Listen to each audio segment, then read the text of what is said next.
Mga igan, dalawang bagyo po ang nasa Philippine Area of Responsibility ngayon.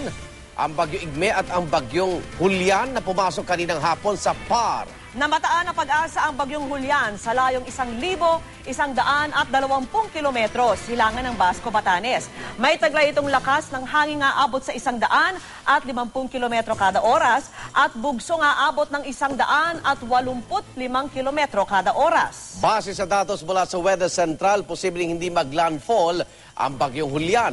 Pero naghahatakan po ang bagyong ito at ang bagyong Igme. Yung tinatawag po na Fujiwara effect. Kaya ang papalayo ng si Igme posibleng mag-U-turn o bumalik at tumama sa Northern Luzon sa araw po ng Sabado o sa Linggo.